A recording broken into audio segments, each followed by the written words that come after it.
हमारा मन कितना शक्तिशाली है, शायद आपने सोचा भी ना हो, पर यह इतना पावरफुल है कि बस विचार कर लेने मात्र से यह आपके विचारों को वास्तविकता में बदलने की ताकत रखता है।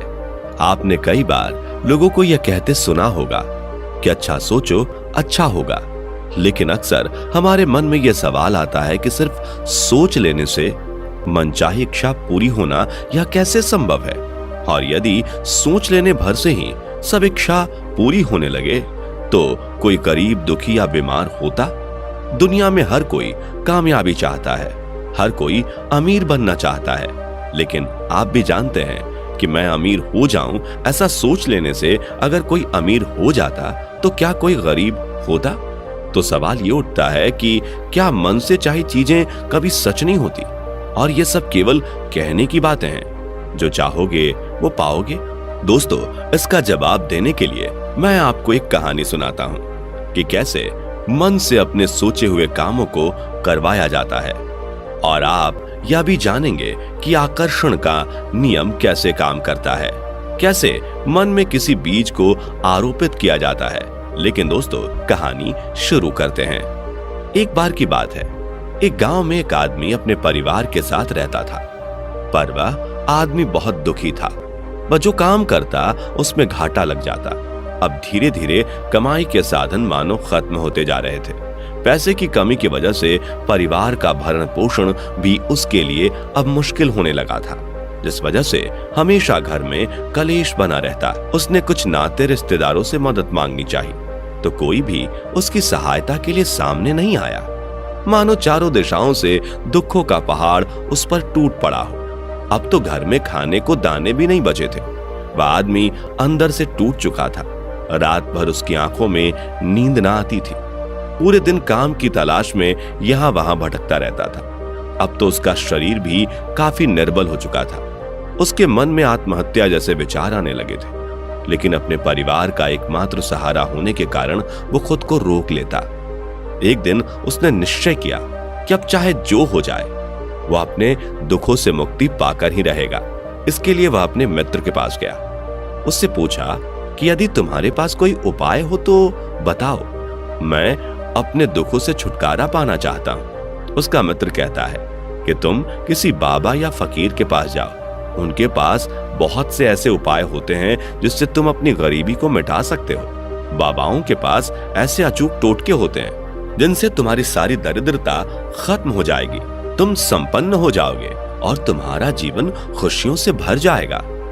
अब उस आदमी के मन में यह बात बैठ गई कि कोई बाबा ही उसकी समस्या को हल कर सकते हैं। जब भी उसे किसी बाबा के बारे में पता चलता कि फलाने बाबा इतने चमत्कारी हैं, वो बिना देर किए वहां पहुंच जाया करता और बाबा को अपनी गरीबी का सारा हाल सुनाता कि बाबा जी, मैं अपनी गरीबी से बहुत परेशान हूं, कृपया आप मुझे इस दरिद्रता से बाहर आने के उपाय बताएं। बाबा उसे कुछ टोटके बताते और कहते कि इन्हें पूरी विधि से करने पर तुम्हारी गरीबी दूर हो जाएगी, और इन टोटकों के बदले उससे मोटी दान दक्षिणा लेते।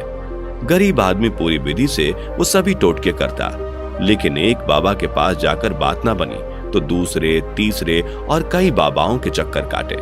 जब बाबाओं के उपाय काम ना आए तो मंदिरों के चक्कर काटे, मजारों में चादर चढ़ाई, फिर भी बात नहीं बनी। फिर उसे किसी ने सलाह दी कि तुम घर में शांति के लिए हवन करवाओ, इससे तुम्हारे घर की दरिद्रता चली जाएगी और सुख शांति होगी। घर में हवन कराने वाली बात से गरीब आदमी सहमत हो जाता है और अगले ही दिन एक पंडित जी को बुलाकर घर में हवन आयोजन करता है। बदले में पंडित जी भी मोटी दक्षिणा लेते हैं, लेकिन घर की गरीबी दूर होना तो दूर की बात, दान दक्षिणा के चक्कर में थोड़ा बहुत धन बचा था वो भी हाथ से चला गया। अब वह आदमी और अधिक समस्या में पड़ जाता है। उसे इस गरीबी से बाहर आने का कोई उपाय नहीं सूझता, तो उसे लगने लगा था कि शायद उसके जीवन से दुख कभी दूर नहीं होंगे। वह समझ नहीं पा रहा था कि उससे क्या गलती हुई है। उसने तो सारे टोटके पूरी विधि से किए, फिर भी कोई टोटका फलित क्यों नहीं हुआ। वह आदमी दिन रात बस यही सोचता रहता, जिससे वह पहले से और अधिक दुर्बल हो गया। यूं ही चिंता में दिन बीत रहे थे, परंतु अभी भी उस व्यक्ति में भगवान के प्रति आस्था शेष थी। वह रोज मंदिर जाया करता था। मंदिर में रोज एक साधु को ध्यान करते देखता। आदमी रोज बाबा को प्रणाम करता और बाबा एक मुस्कान से ही उसका उत्तर देते थे, पर कभी कुछ कहते नहीं थे। उनके मस्तक पर अपार तेज था, परंतु वो साधु इन बाबाओं से बिल्कुल ही अलग लगते थे। ना ही उनके पास कोई सभा लगती थी, ना कोई दान दक्षिणा देता था। उसने मन ही मन सोचा, देखने में तो बाबा बहुत ज्ञानी मालूम पड़ते हैं और इन्हें अवश्य ही मेरी दुर्दशा के बारे में पता होगा। हो ना हो इस बाबा के पास मेरी समस्या का कोई ना कोई उपाय जरूर होना चाहिए। वो आदमी बाबा के समक्ष जाकर उनसे कहता है कि बाबा, आप तो सब जानते हैं कि मैं कितने कष्ट में हूँ। कृपा करके आप मुझे मेरी समस्या का समाधान बताएं। इसके बदले में आप जो कहें मैं करने के लिए तत्पर रहूंगा। लेकिन बाबा हमेशा की तरह एक मुस्कुराहट बिखेर कर फिर से ध्यान मग्न हो जाते। अब व्यक्ति समझ गया था कि बाबा उसकी समस्या का समाधान जानते हैं, परंतु बताते क्यों नहीं। अब वह रोज मंदिर जाता और बाबा से प्रणाम करता और बाबा हमेशा की तरह उत्तर में एक मुस्कान देते। वह फिर बाबा से कहता, गुरुदेव मुझ पर कृपा करो, मेरी सहायता करो। एक दिन बाबा अपना मौन तोड़ते हुए कहते हैं कि मैं रोजाना तुम्हें तुम्हारी समस्या का समाधान देता हूं, पर तुम इस पर विचार ही नहीं करते। आदमी कहता है कि बाबा, मेरे साथ ठिठोली क्यों करते हो? आप तो सिवाय मुस्कुराने के मुझे कोई उत्तर देते ही नहीं। इस पर बाबा फिर से एक मुस्कान बिखेर देते हैं। अब वो आदमी वहीं पर बैठ जाता है और निश्चय कर लेता है कि आज तो बाबा से अपने प्रश्न का उत्तर प्राप्त करके ही रहेगा, और कहता है कि बाबा, जब तक मुझे दरिद्रता दूर करने का कोई मंत्र ना दे दें, मैं यहाँ से कहीं नहीं जाने वाला हूँ। कुछ विचार करने के बाद बाबा उसे एक मंत्र देने के लिए सहमत हो जाते हैं। उसके हाथ में कागज थमाते हुए कहते हैं कि ये लो, इसमें मैंने मंत्र लिख दिया है। आगे बाबा कहते हैं कि इस मंत्र का जप करने के कुछ नियम है, तुम्हें उनका कड़ाई से पालन करना होगा, तभी यह मंत्र काम करेगा। वो गरीब आदमी तेजी से वो कागज का टुकड़ा बाबा के हाथ से लपकते हुए कहता है, बाबा, मैं तो अंगारों पर चलने के लिए भी तैयार हूँ, आप तो बस मुझे विधि बताने का कष्ट करें। बाबा कहते हैं, ये बहुत ही आसान क्रिया है, तुम्हें ब्रह्म मुहूर्त में उठकर इस मंत्र को 108 बार जपना होगा। आदमी बहुत खुश हो जाता है और कहता है, बस इतना ही? यह तो अब तक किए गए सभी उपायों से सबसे आसान उपाय है। इसके उत्तर में बाबा कहते हैं, हाँ बस इतना ही। हाँ, तुम्हें एक बात का ख्याल और रखना है कि जाप करते समय तुम्हारे मन में बंदर का ख्याल ना आए। आदमी हंसते हुए बोलता है, महात्मा, मेरे मन में भला बंदर का ख्याल क्यों आने लगेगा? बाबा कहते हैं कि फिर तो यह जाप करना तुम्हारे लिए बहुत आसान है, बस तुम मन लगाकर इसे करो, निश्चित ही तुम एक समृद्ध आदमी बन जाओगे। आदमी खुशी खुशी घर जाता है कि अब तो उसकी सारी दरिद्रता नष्ट हो जाएगी और वह भी एक सुखी जीवन जीने लगेगा। वह झूमता हुआ जा ही रहा होता है कि इतने में एक बंदर उसे दिखाई पड़ता है। वो चौंक जाता है, फिर कुछ बड़बड़ाते हुए कहता है कि अरे, बाबा ने तो कहा था कि जाप करते समय इसका ख्याल ना आए, और जब तो मुझे सुबह को 4 बजे करना है और मेरे घर में थोड़े ही कोई बंदर आ सकता है। वह फिर से खुश होकर घर की ओर चल देता है और घर पहुंचकर थोड़ा भोजन करके अपनी टूटी खाट पर लेट जाता है और सुबह होने का बेसब्री से इंतजार करने लगता है। जैसे ही आदमी सोने के लिए अपनी आंख बंद करता है तो अचानक उसे बंदर का चित्र दिखाई देता है। इसके कारण वह विचलित होकर उठ जाता है और पानी पीकर यह निश्चय करके कि अब वह बंदर के बारे में नहीं सोचेगा, वो फिर से सोने का प्रयास करता है। पर यह क्या, अब तो उसे सपने में भी बंदरों की फौज दिखाई दे रही है। इसी उधेड़-बुन में वह सारी रात चैन से सो भी नहीं पाता और सुबह तय समय पर उठ भी नहीं सका। अब तो मानो वह आदमी पागल सा हो गया, हर तरफ उसे बंदर ही बंदर दिखाई दे रहे थे। आदमी सोचता है कि चलो इस कागज को खोल कर देखा जाए कि आखिर इसमें ऐसा कौन सा चमत्कारी मंत्र है जिसे जाप करना इतना कठिन हो रहा है। और जैसे ही वह कागज को खोल कर देखता है, उसके तो मानो होश ही उड़ जाते हैं। उसे बाबा जी ने जो कागज दिया था वो एकदम खाली था।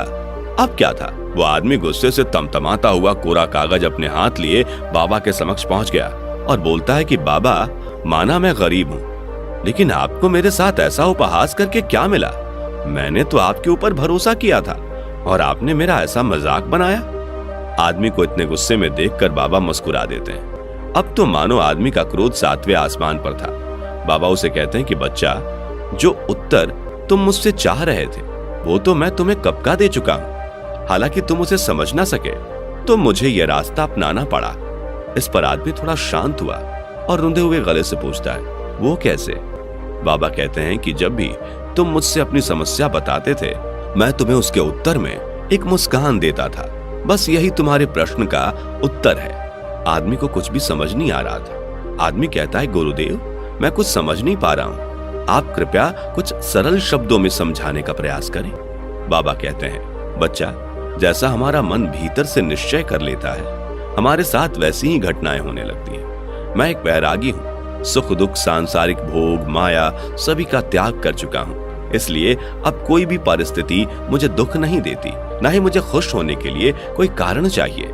मेरा मन सदैव ही आनंद उल्लास से भरा हुआ रहता है, जबकि तुम अपनी दरिद्रता को दूर करने के बारे में दिन रात सोचते रहते हो। ऊपर ही ऊपर तो तुम ये चाहते हो कि तुम समृद्ध हो जाओ, परंतु अंतर मन में तुमने अपने गरीब होने के विचार को इतना प्रगाढ़ कर लिया है कि वह विचार और गहरा ही होता जा रहा है। यदि तुम्हें इस गरीबी से वास्तव में बाहर निकलना है, तो तुम इस विचार को अपने मन से निकाल दो कि तुम दरिद्र हो। तुम जिस परिस्थिति में हो, उस पर ईश्वर को धन्यवाद करो और इस बात पर ध्यान केंद्रित करो कि कैसे अपने स्तर को और ऊपर उठाया जाए। ऐसा क्या किया जाए कि परिस्थिति और बेहतर हो सके। इससे यह होगा कि तुम जिस भी परिस्थिति में अभी हो, उसी में खुश रहना सीख जाओगे। और दूसरा परिणाम यह होगा कि तुम पाओगे कि अब स्थिति दिन प्रतिदिन बेहतर से बेहतरीन होती जाएगी। इसीलिए मैं तुम्हारी समस्या के उत्तर में हमेशा एक गहरी मुस्कान बिखेर दिया करता था। बाबा आगे कहते हैं कि सच्चा संत वही है जो अपने जीवन की किसी भी घटना से खुद को प्रभावित ना होने दे, क्योंकि संत जानते हैं कि कैसे अपने मन में विचारों के बीज को प्रगाढ़ता से बोया जाता है। तो दोस्तों, आज हमने इस कहानी से सीखा कि कैसे आप अपने मन के द्वारा अपने सोचे हुए विचारों को वास्तविकता में बदल सकते हैं। और हमने